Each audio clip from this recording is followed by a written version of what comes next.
Good evening. I'm Julian Barraza, and this is the 4th episode of The Buzz. Tonight, we will be discussing Dia de los Muertos, Halloween, and the Stomp Club. Stay tuned for some very spooky and informative news.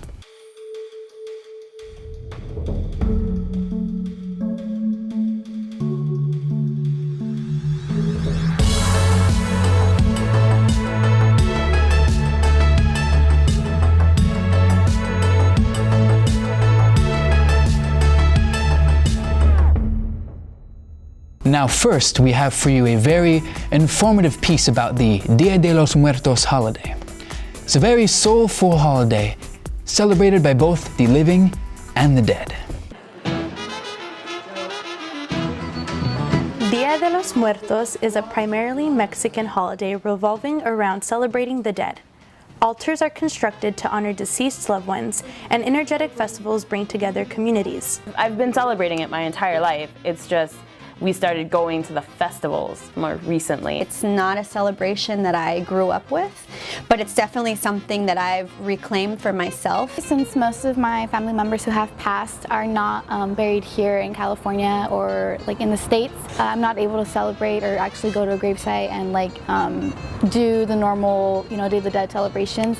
For me, I actually came to the celebration in college when I was at Cal Poly and organized the event as part of a class that I was in. Since learning about it about 10 years ago, I've involved my family and my mom and my niece, and so they're starting to get into it as well. Before, when I was younger, there was family members that had died, but I never really knew many of them. My grandmother that I would celebrate it with actually did die.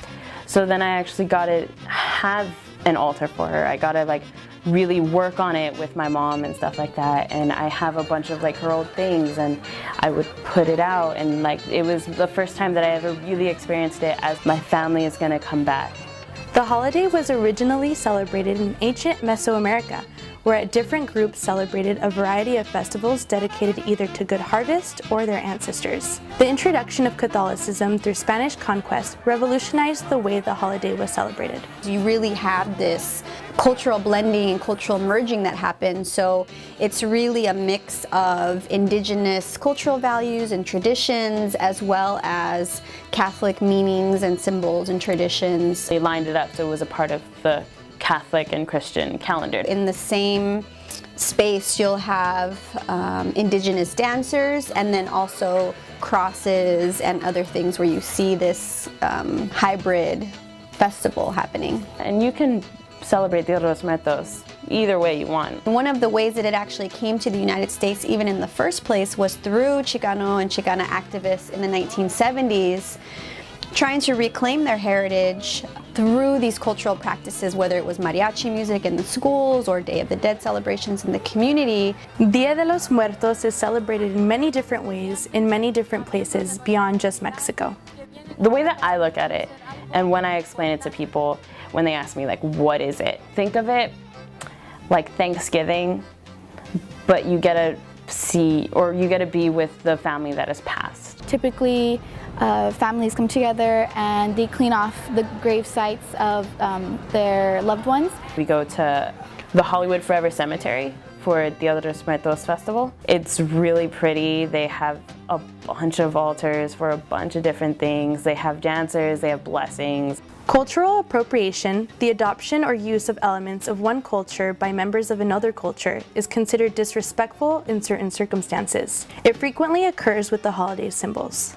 The ways that I've seen it appropriated is because it coincides so close with Halloween, it's starting to be represented as Mexican Halloween, which it's not. Toward my last year of middle school, I started to see these girls walking around, and they were wearing Catrina makeup, the sugar skull mask. At first, I thought, oh, how cool. Something that I love and I've been raised with is getting spread around. That's cool. And I tried to talk to them, and I was like, oh, do you guys celebrate Dia de los Muertos too? They looked at me and they were, what? And I was like, Dia de los Muertos. And they're like, I don't know what you're saying. I'm like, Day of the Dead.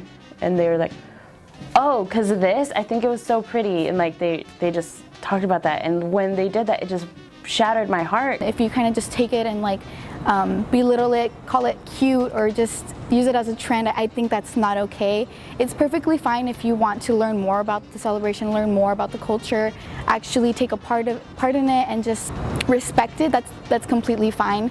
Part of the issue, I think, is the original meaning gets lost in that mixing. I don't know what Day of the Dead is going to look like in terms of, will that eventually end up being enveloped by Halloween, and will Latinx people have a say in transforming what Halloween means, or will Day of the Dead just kind of get lost under Halloween? I don't know, it's hard to say. Fullerton College hosts a Dia de los Muertos celebration every year on October 27th, one of the largest events that occurs on our campus. This event is organized by the Ethnic Studies Department. You'll see a series of ofrendas or altars, lots of artwork and dancing. There's going to be folclorico and Mexica or Aztec dancing. There's going to be a DJ, food. We welcome over 1,000 people every year. Because for us, it's really important in the Ethnic Studies Department that we can bridge what students are learning in the classroom in terms of curriculum with these events and cultural programming outside of class. But we're actually showing these celebrations and getting the students involved, and so that way they can see it firsthand. A lot of the students are really interested in the event, especially when they learn that there's so many cultural connections across the board. Whether in allowing families to honor those who have passed or in bringing communities together, Dia de los Muertos is an important holiday in Latinx culture.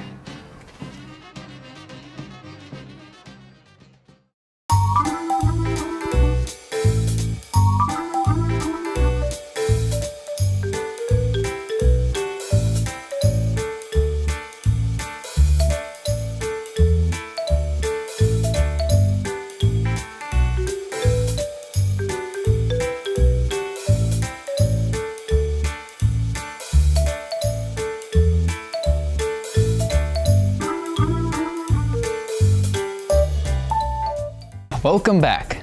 Now with us we have Daphne Ruiz to tell us about the Stomp Club. Now Daphne, what is Stomp? STOMP is a transfer club. We stand for the Student Transfer Opportunity Mentorship Program. But beyond just being a transfer club, we want our students to get involved in social justice and to be a part of their communities.